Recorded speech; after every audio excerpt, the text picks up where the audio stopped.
Good evening from New York. I'm Chris Hayes. Donald Trump wants to be a king.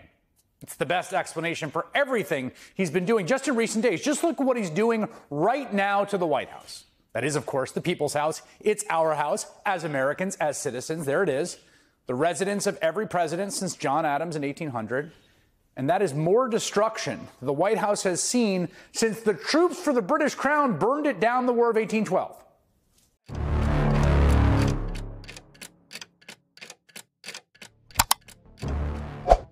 Você já teve a sensação de que tudo aquilo em que você acreditou está ruindo bem diante dos seus olhos? Já sentiu a frustração de ver promessas sendo quebradas, enquanto os mesmos que batiam no peito dizendo "estamos juntos", agora se escondem, se calam, ou pior, viram as costas no momento mais crítico? É exatamente isso que está acontecendo agora. E talvez você, como milhões de americanos, esteja assistindo a tudo sem entender como chegamos nesse ponto. Trump, o homem que comandava o Partido Republicano com pulso firme, agora vê sua base desmoronar no meio do Congresso, traído por 50 dos seus próprios aliados. E não foi nos bastidores, foi ao vivo, diante das câmeras, com o país inteiro assistindo em choque. Mas por que isso está acontecendo agora? E o que isso significa para o futuro político dos Estados Unidos e para você que sente na pele o reflexo dessas decisões? Neste vídeo, a gente vai destrinchar tudo. Sem filtro, sem maquiagem, com a verdade nua e crua que os grandes canais evitam mostrar. E se você já está cansado de assistir tudo calado, sentindo que ninguém te representa, fica com a gente até o fim. Porque hoje a traição virou manchete, mas a resposta ainda está nas mãos de quem assiste. A crise não começou agora. O colapso é fruto de uma sequência de absurdos que se acumulam dia após dia. A gota d'água, um pedido de Trump que soou como um tapa na cara de todos que ainda tentavam justificar suas ações. 230 milhões de dólares. Essa foi a cifra que o presidente solicitou ao Departamento de Justiça. Não como verba para investigação, segurança ou defesa do povo, mas como uma compensação pessoal pelos custos dos seus próprios processos legais. Dinheiro público dos contribuintes para bancar as consequências de decisões que ele mesmo tomou. A justificativa, que sofreu injustiças, que foi alvo de perseguição, que teve seus escritórios invadidos pela execução de um mandado de busca, algo que acontece centenas de milhares de vezes por ano nos Estados Unidos, com cidadãos comuns que nunca pediram um centavo em troca. Trump, por outro lado, trata o governo como se fosse sua conta bancária pessoal. E quando confrontado com a Constituição, que afirma com clareza que o presidente só pode receber seu salário e nenhum outro benefício financeiro, ele simplesmente ignora, como se estivesse acima da lei, como se fosse intocável. Mas a conta chegou. E não foi enviada pelos democratas, foi cobrada pelos próprios republicanos. Um por um, nomes que sempre estiveram ao seu lado começaram a se afastar, a questionar, a negar apoio, porque dessa vez não dava para defender. O constrangimento chegou ao ponto de o próprio presidente da Câmara, Mike Johnson, ser colocado contra a parede ao vivo, diante das câmeras. Perguntaram a ele, com todas as letras, o que achava do pedido de Trump. E sua resposta: um silêncio embaraçoso, seguido de uma frase que escancarou a humilhação que vive. Ele disse que não podia comentar porque não havia conversado com Trump ainda, como se a opinião pessoal não existisse, como se fosse apenas um mensageiro esperando ordens do chefe, como se a voz do Congresso tivesse sido sequestrada. O problema é que não estamos falando apenas de palavras vazias ou gestos. As consequências são reais. Enquanto esse teatro se desenrola, programas sociais são cortados, famílias inteiras ficam sem assistência, servidores públicos são dispensados e o povo paga a conta da guerra de vaidades que tomou conta de Washington.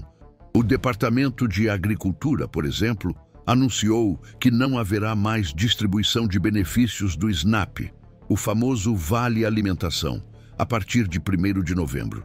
Isso significa que mães, crianças, idosos e pessoas em vulnerabilidade ficarão sem o mínimo necessário para sobreviver.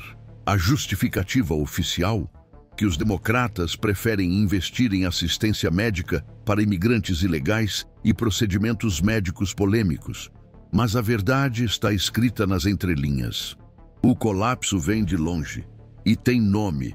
Foi a tal lei grande e bonita que Trump tanto vangloriou e que agora é conhecida como a Grande Lei Feia, uma peça legislativa imposta goela abaixo do Congresso que aprovou cortes históricos nos programas de saúde e reduziu em 187 bilhões de dólares os recursos destinados ao SNAP. Nunca na história desse país houve cortes tão brutais nesse programa. Nunca tantas famílias ficaram à deriva por decisões tão friamente calculadas. Enquanto isso, Trump quer 230 milhões de dólares para ele, para cobrir seus próprios gastos jurídicos, mesmo sabendo que a maior parte dessas despesas já foi paga por doações feitas ao seu Super PAC. Ou seja, o dinheiro nem era dele e agora quer tirar do bolso do povo novamente. Isso gerou revolta até entre seus aliados, porque há um limite, e quando esse limite é ultrapassado, até quem caminhou junto por anos começa a se afastar. Josh Hawley, por exemplo, insinuou que poderia apresentar um projeto para retomar o financiamento do SNAP. Mas mesmo esse gesto foi recebido com desconfiança, já que em outras ocasiões ele disse coisas parecidas, mas votou contra. O problema central é que nada passa se Trump não aprovar. Nada chega ao plenário da Câmara se não tiver a bênção do presidente. Mike Johnson, o atual presidente da Câmara, não se move sem um sinal de Trump. E por isso, estamos há 5 semanas com o Congresso parado. Isso mesmo. Durante uma das piores crises institucionais dos últimos tempos, a Câmara dos Deputados simplesmente não está funcionando. Não há sessões, não há debate, não há esforço bipartidário, só silêncio. E que pode custar ainda mais nos próximos meses, porque os aumentos nos planos de saúde já foram aprovados. O jornal Washington Post revelou que os valores das mensalidades do Obamacare vão subir até 30%. Em alguns estados, como a Pensilvânia, o aumento passa de 100%. Isso afeta diretamente mais de 17 milhões de americanos que dependem dessas coberturas. E enquanto isso, os congressistas republicanos somem. Não há diálogo, não há negociação, apenas ausências, apenas justificativas vazias. A verdade é que muitos estão com medo, medo de perder seus cargos, medo de enfrentar a base, medo de desagradar o líder supremo do partido, mas outros já não suportam mais. Já não conseguem explicar aos seus eleitores como aceitar cortes tão cruéis, enquanto os ricos ganham mais isenções fiscais. Um deputado de Carolina do Norte, eleito como moderado, confessou que está sendo obrigado a votar em propostas ultraconservadoras, que não consegue defender nem em sua própria casa. Em distritos onde o equilíbrio político é tênue, onde há muitos democratas e independentes, votar contra programas sociais é um suicídio eleitoral. E por isso, muitos decidiram se rebelar. E sim, trair Trump, porque nesse momento o que está em jogo não é apenas uma liderança política, é a sobrevivência do povo americano. E até mesmo grandes corporações como o Walmart já demonstraram insatisfação, porque sabem que programas como o SNAP não são apenas uma questão de caridade.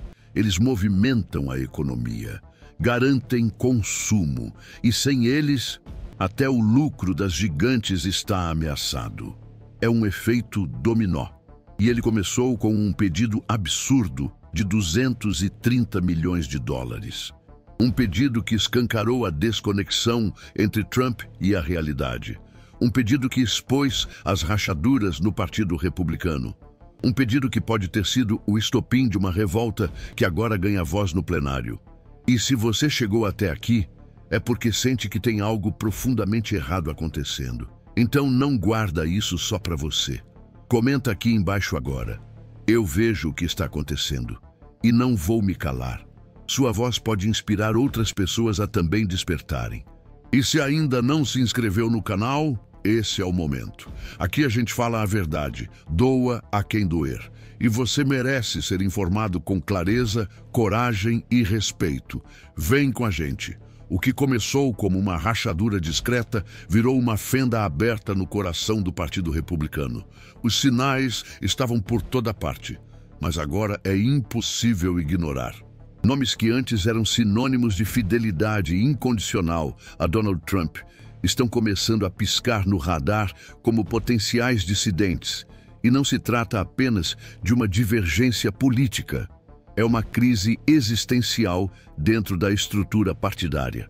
Os 50 republicanos que escancararam sua indignação no Congresso não apenas traíram uma figura, mas expuseram o colapso de um pacto que vinha sustentando uma liderança autoritária travestida de unidade partidária. E o mais simbólico de tudo é que esse movimento de ruptura não aconteceu em segredo, nem nos bastidores. Aconteceu diante das câmeras, diante do povo, como um espetáculo involuntário de um império em declínio.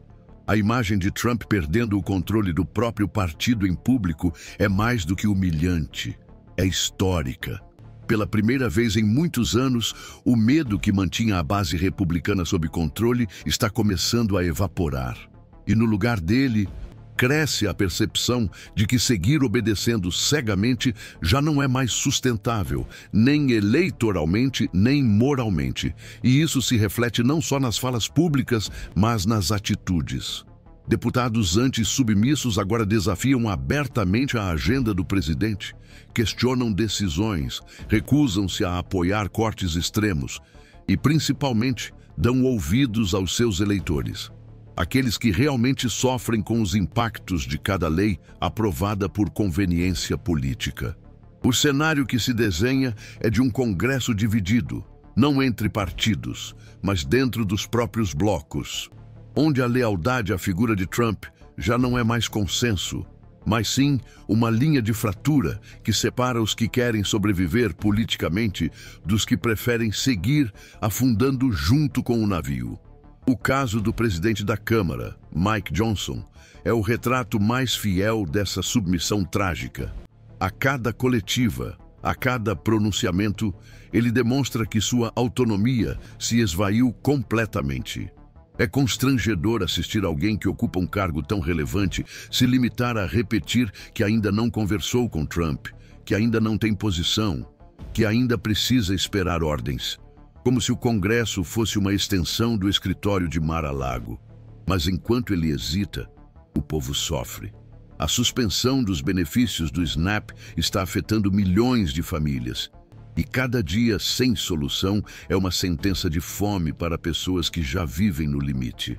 Crianças deixando de comer. Idosos sem acesso à alimentação básica. Mães desesperadas, sem saber como alimentar seus filhos no dia seguinte.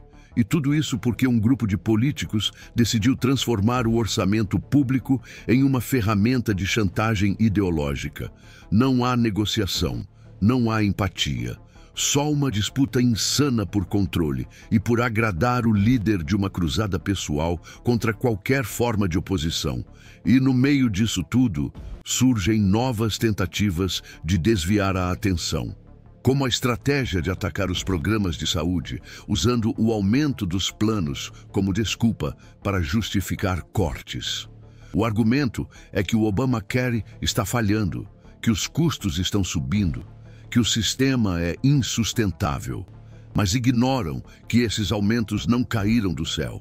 Foram provocados justamente pela sabotagem constante das políticas de saúde pública. Cada voto contra os subsídios, cada emenda que enfraqueceu a cobertura, cada atraso deliberado na implementação das reformas, contribuiu para criar esse cenário caótico. E agora, quem destruiu o sistema aparece como crítico do próprio desastre que causou.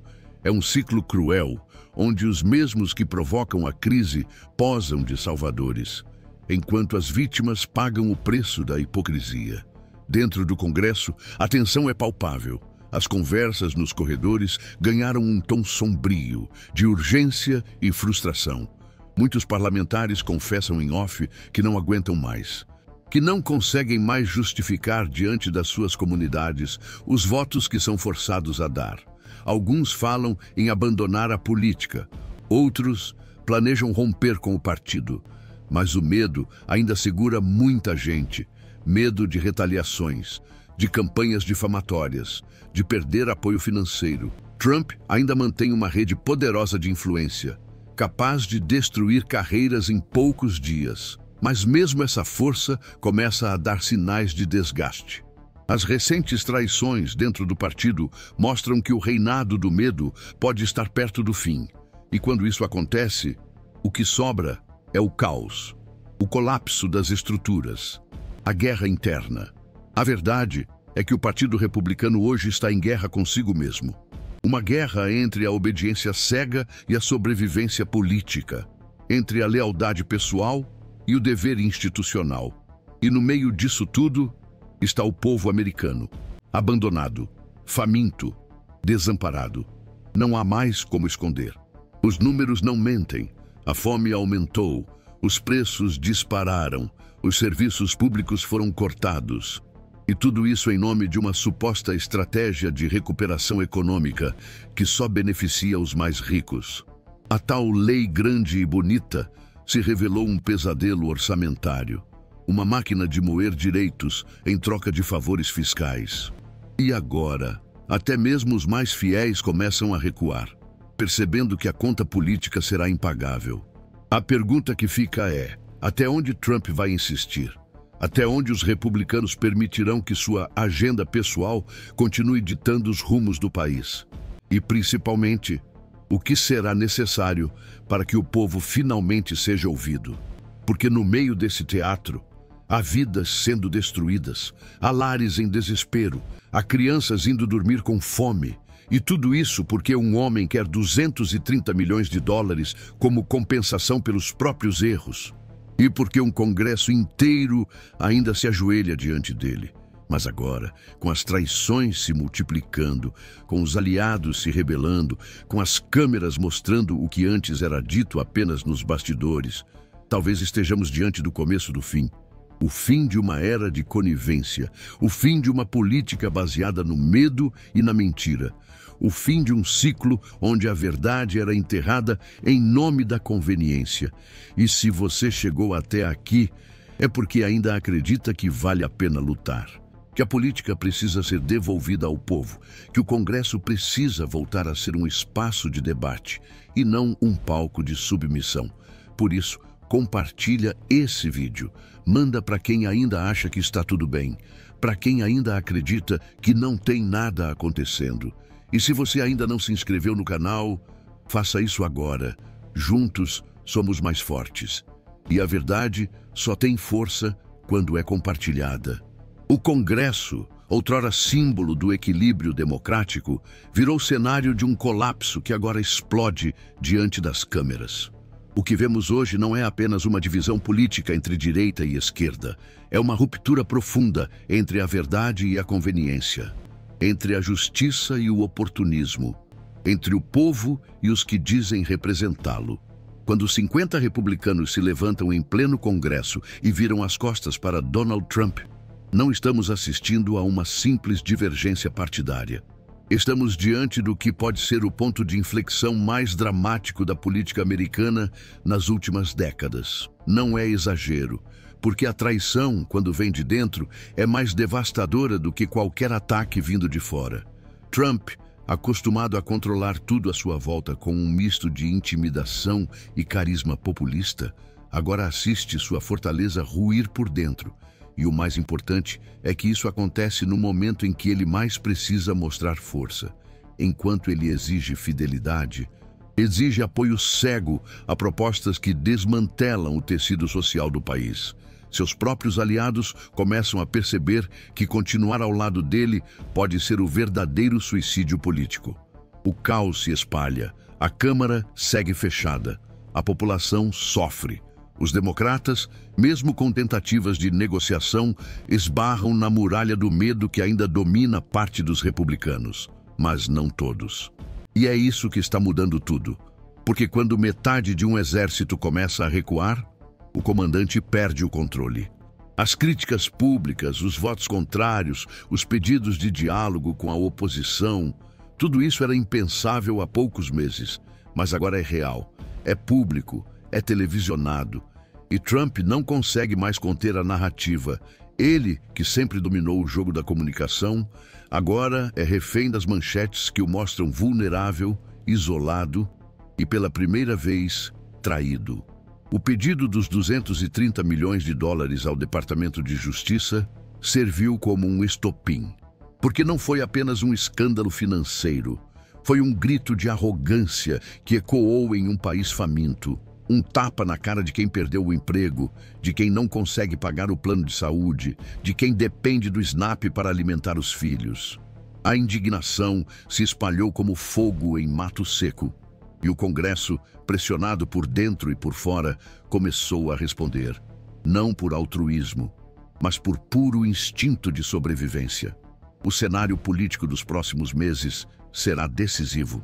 Já há articulações em curso para tentar abrir uma brecha no bloqueio de Trump dentro da Câmara. Há movimentações de republicanos buscando construir pontes com os democratas, mesmo que isso signifique romper com o presidente. E há, acima de tudo, um sentimento crescente de que o país não pode mais esperar, porque cada dia sem ação legislativa é uma tragédia real para milhões de cidadãos. O colapso institucional atinge a economia. Grandes empresas começam a pressionar os parlamentares. O Walmart já emitiu sinais claros de que o corte de benefícios sociais prejudica diretamente seus lucros. Porque sem renda mínima não há consumo. Sem consumo não há mercado. E sem mercado, o colapso é inevitável. A elite econômica, que por anos se beneficiou das isenções fiscais garantidas por Trump, agora começa a perceber que um país quebrado, dividido e faminto não gera lucros sustentáveis. É o próprio sistema capitalista entrando em curto-circuito diante da falência política. E nesse tabuleiro, Trump está cada vez mais isolado.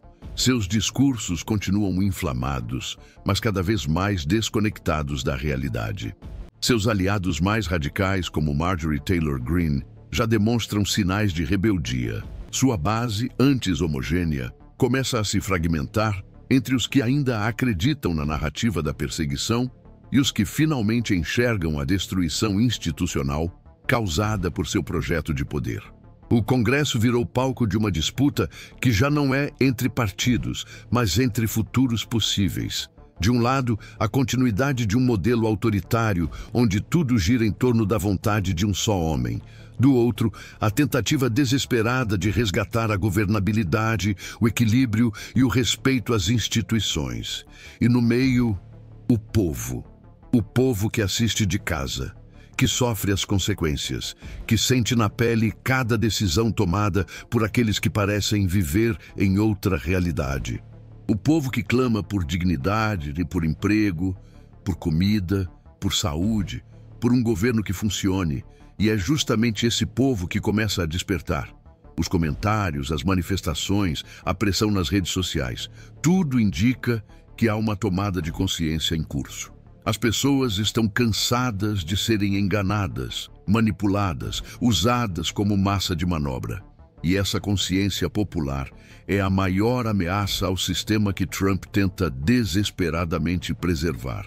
Porque quando o povo deixa de ter medo, quem governa começa a temer, e é isso que estamos vendo agora. O medo mudou de lado, o medo deixou de ser do cidadão comum e passou a ser dos políticos acuados, dos líderes sem respaldo, dos demagogos que perderam o encanto. E é nesse cenário que surge a pergunta que não pode mais ser evitada. O que virá depois? O Partido Republicano resistirá à sua própria implosão? Trump aceitará ser apenas mais um na fila dos presidentes, ou tentará arrastar o país com ele? Os republicanos moderados conseguirão reconstruir pontes e propor soluções reais, ou serão engolidos pelos extremos? E, acima de tudo, o povo americano terá forças para exigir e construir uma nova forma de governar? As respostas ainda estão sendo escritas, mas uma coisa já é certa: o teatro desmoronou. E a verdade, por mais dolorosa que seja, está finalmente sendo dita. Se você chegou até aqui, é porque você sente que algo precisa mudar, que já passou da hora de romper com esse ciclo de abuso, de mentira, de destruição, e a sua voz é parte disso. Comenta aqui embaixo agora. O povo acordou e não aceita mais ser enganado. Sua mensagem pode ser a faísca que falta para despertar ainda mais pessoas. E se você ainda não se inscreveu no canal, essa é a hora. Aqui a gente não se cala. Aqui a gente expõe. Aqui a gente luta com palavras e consciência.